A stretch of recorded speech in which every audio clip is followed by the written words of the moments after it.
não parar, não precipitar e não retroceder. Então dizer para esse cara, sabe quando nós vamos parar? Nunca. Nunca na sua porca vida. Né?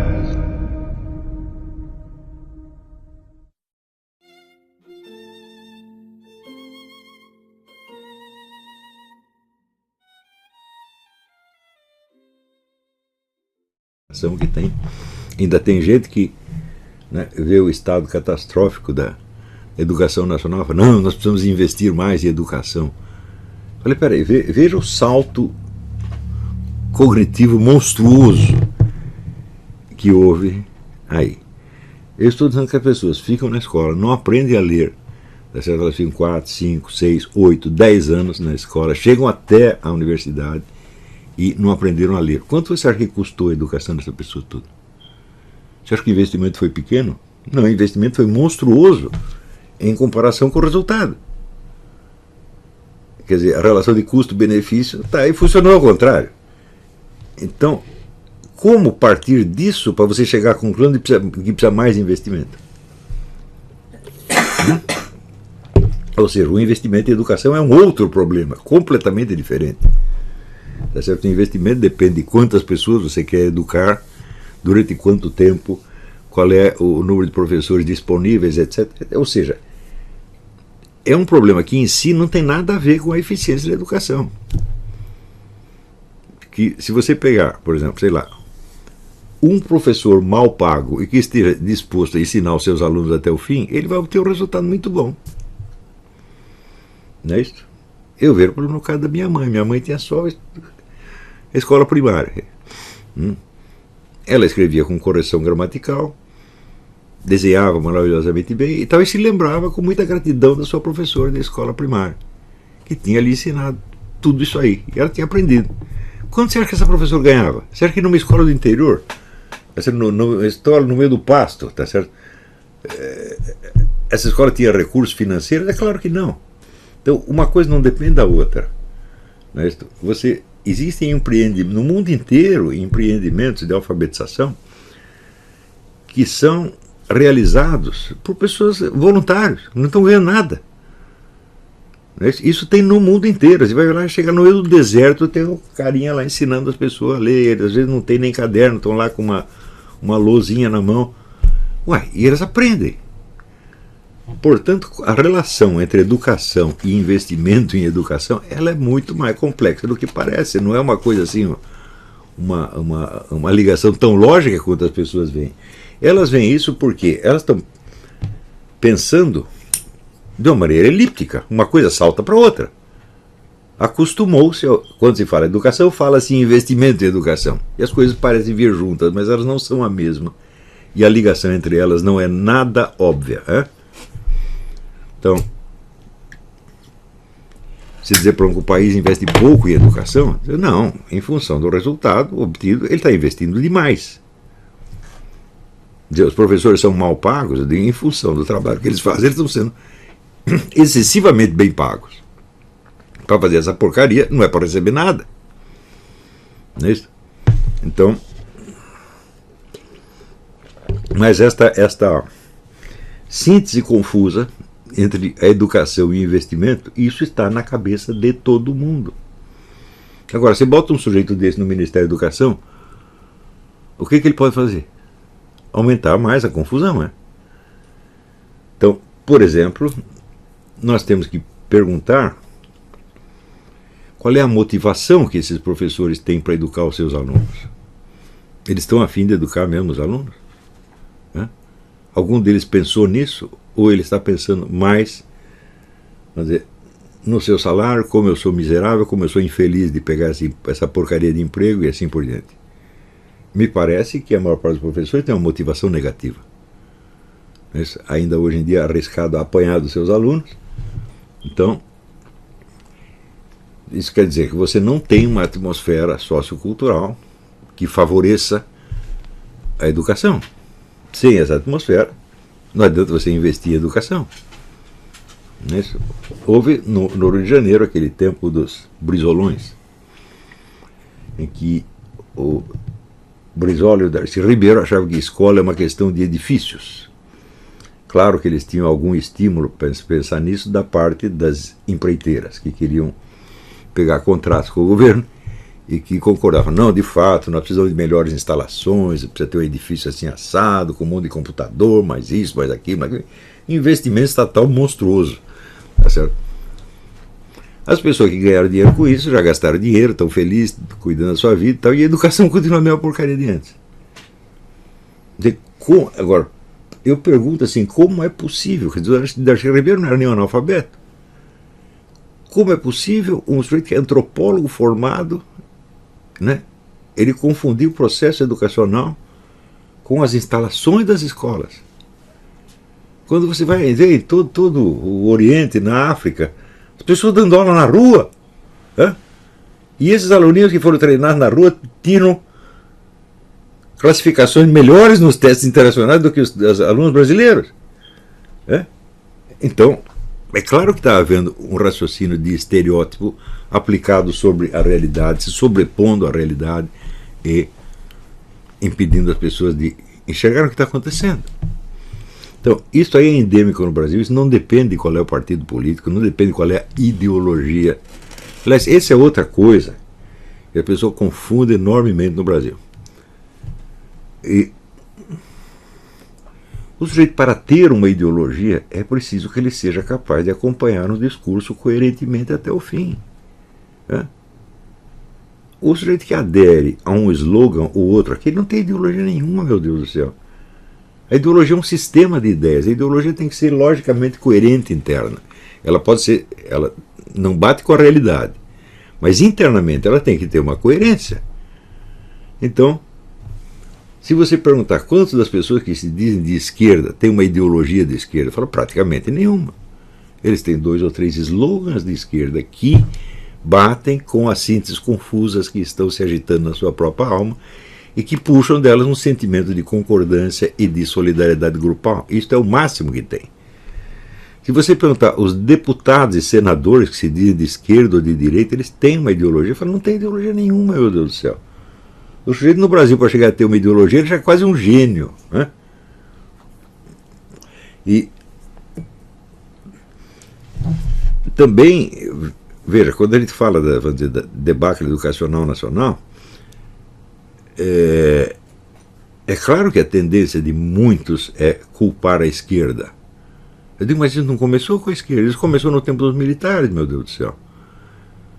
Portanto, o que causou tudo isso não foi um fator político ideológico, foi algum outro negócio que eu não sei bem o que é, mas que está profundamente arraigado na nossa cultura nacional e que tem que ser curado de qualquer maneira. Claro que o aproveitamento ideológico das escolas foi, como dizer, o golpe de misericórdia.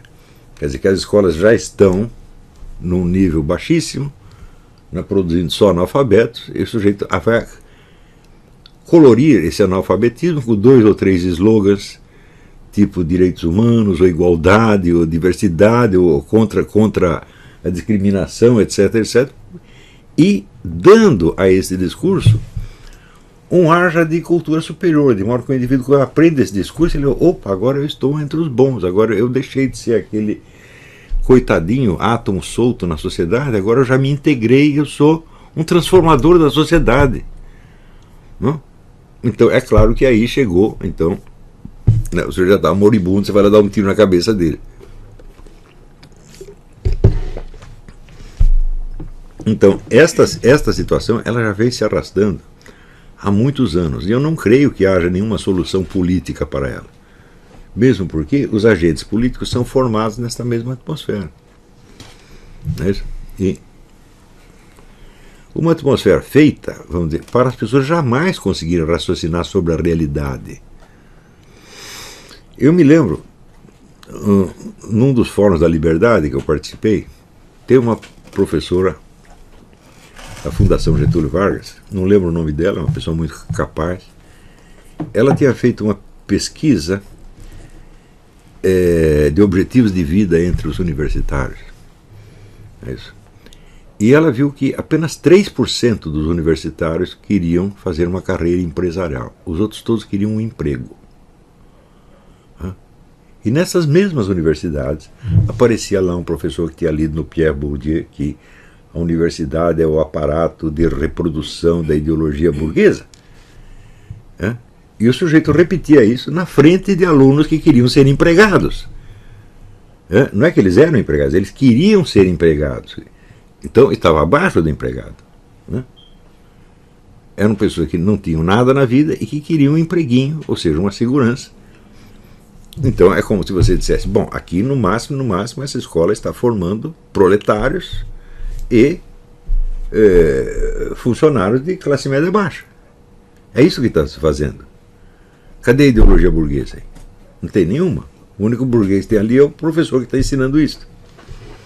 Então, agora você imagina o número de pessoas que nas nossas universidades ouvem pedaços do discurso do Pierre Bourdieu e o repetem. Absolutamente incapaz de raciocinar sobre a sua própria posição na sociedade. Então, é um estado de alienação já psicótico. Eu sempre lembro a história do Meira Pena, que dava aula de ciência política na Universidade de Brasília. Um dia ele perguntou aos alunos a que classe social eles pertenciam. Ninguém sabia. Tinha aluno ali que dizia que era comunista, que era marxista, que era de esquerda. Eu disse, mas que raio de marxista é esse que nem sabe a sua própria classe social? Como é que você pode raciocinar sobre a luta de classe se você não sabe qual é a sua classe? Então,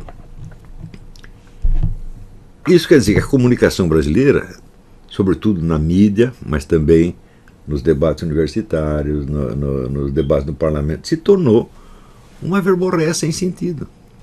Enquanto isso, os problemas reais continuam aumentando. A violência assassina continua aumentando, né? O desastre educacional continua aumentando, a situação econômica continua catastrófica, e ninguém sabe o que fazer. No fim, quem sabe o que fazer? O chinês sabe o que fazer. Então ele chega, compra tudo, e ele passa a ser o dono do pedaço. É isso que está acontecendo. Quer dizer, o Brasil é um país indefeso. Não adianta você berrar contra, sei lá, o imperialismo, a ocupação estrangeira, a infiltração comunista. Não adianta você berrar contra nada, meu filho. Porque se o país está intelectualmente indefeso, ele será roubado eternamente. E você não terá a menor ideia do que fazer. Você pode, os seus brios patrióticos podem se ofender. A gente toda hora ouve aí militares falando da ocupação da Amazônia, a cobiça internacional, etc, etc. Tá bom, o que você vai fazer com a Amazônia? Você vai fazer o quê? Um projeto de desenvolvimento social da Amazônia? Você não tem nenhum, mas o chinês tem. Ou o americano tem, o alemão tem, qualquer um tem. Então, a situação de dependência do Brasil em face de potências internacionais, ela deriva sobretudo de um fator de ordem intelectual. Quer dizer, o mais burro acaba tendo que obedecer o mais inteligente. É só você estudar um pouco de história e você vê quais são os povos vitoriosos, os povos que têm maior QI, isso é evidente. Quais são as pessoas que se saem melhor na vida? Que têm mais QI, não tem conversa. Não é possível associar isso, vamos dizer,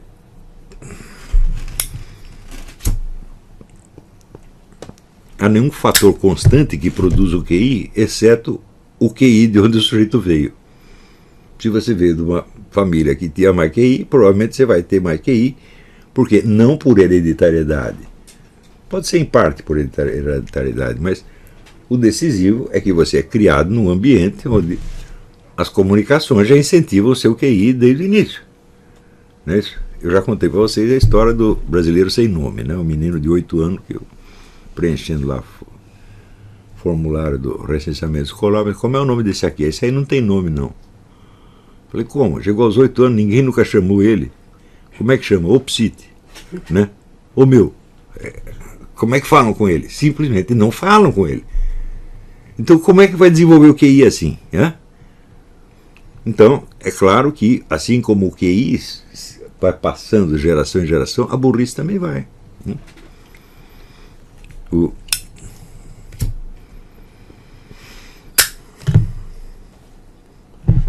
Então, a gente nunca seria demais insistir e falar: o problema do Brasil não é um problema político, gente. Né? O problema político ele é muito derivado. Nós temos uma crise cognitiva que vem aí de muitas décadas. Se você comparar, por exemplo, eu sempre sugiro, leia o escrito do Machado de Assis, que chama O Velho Senado. O Machado de Assis era repórter no Senado no começo da vida, e ele, na velhice, ele recorda o ambiente do Senado. E aquilo era a política do Brasil na segunda metade do século XIX. Compara com o que é hoje. Você pega aqueles senadores daquela época e compara com os discursos da Dilma Rousseff, do Lula, etc. Você vê que alguma coisa aconteceu, meu Deus do céu.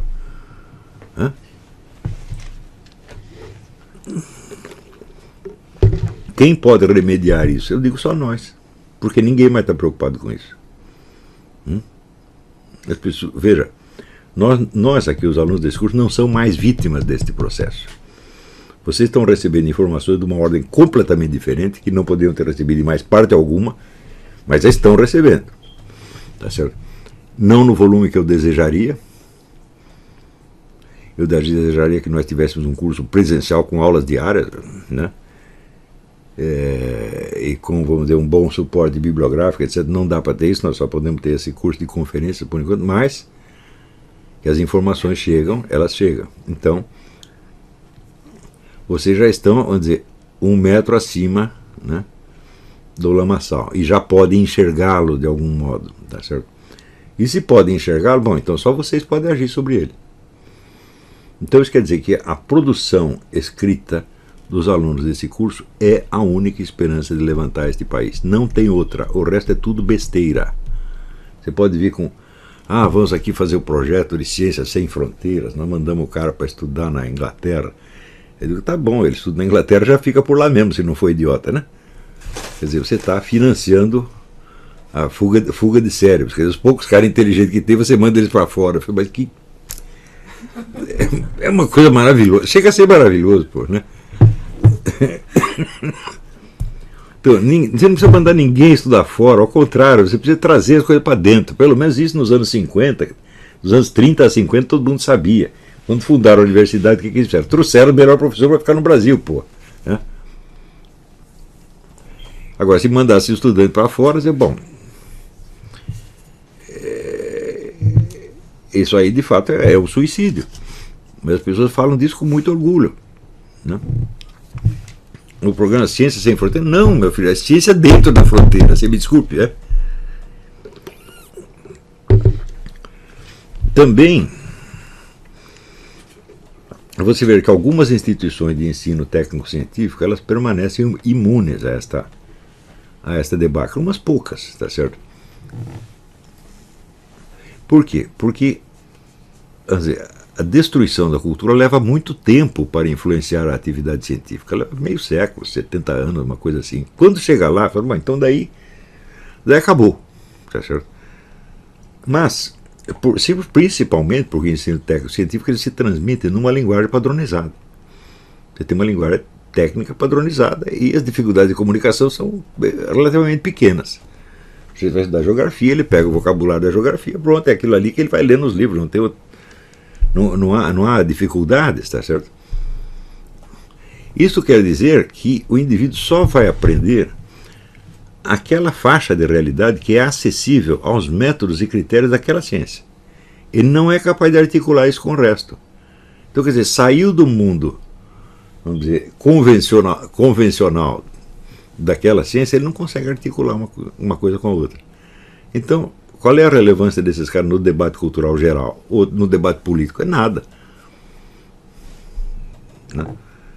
Então, você vê que a contribuição dos cientistas brasileiros no debate público é quase nenhuma. Eles simplesmente não são ouvidos ou não estão interessados em falar. Né? E, quando disserem alguma coisa, vai ser sempre limitado ao escopo da sua ciência. Não vai passar daí. Então isso quer dizer que, veja, quando a gente fala um debate científico, ele requer pessoas que são capazes de transitar entre vários níveis e setores da cultura. Senão, não tem isso. Então isso quer dizer, no Brasil você ainda tem profissões científicas, mas você não tem sequer debate científico. Né? Por exemplo, você quer debater uma questão qualquer. Existe o aquecimento global ou não? Bom, você imagina um número imenso de variedades, né, de linhas de força que entram na composição desse problema. Você acha que você estudando só climatologia você vai entender isso? Mas nunca na sua vida. Mesmo porque a climatologia vai ter que medir fatores que não são climatológicos, que são de ordem, por exemplo, sociológica, cultural, econômica, etc., que escapam infinitamente do território da ciência dele. Então, o debate científico é um debate que supõe pessoas com uma cultura geral monstruosa. É só você ver, por exemplo, eu acompanho muito o debate científico na Salisbury Review, uma revista inglesa de primeiríssima qualidade. Você vê que os cientistas que escrevem lá são homens de uma cultura monstro. Não são profissionais de um campo restrito. Tá certo? Então, entre os cientistas brasileiros também falta isto. Né? Então, quer dizer, eles salvam a honra dentro da sua atividade profissional específica, mas a contribuição deles para a sociedade em geral é pequena. Eles fazem o que podem, tá certo? Mas não estão preparados para dar uma contribuição mais relevante ao país como um todo. E aí pessoal, tranquilo? Então, se inscreva no canal, compartilhe, comente, ajude nosso canal. Os links estão na descrição do vídeo. Você pode participar pelo Apoie-se, pela vaquinha. Qualquer forma de ajuda será muito bem-vinda. Pode curtir, comentar e compartilhar também para ajudar nosso canal. Quem quiser seguir a gente nas redes sociais, estão todas aí na descrição do vídeo. Muito obrigado, sempre com Deus, pátria, família e liberdade. Tamo junto, forte abraço.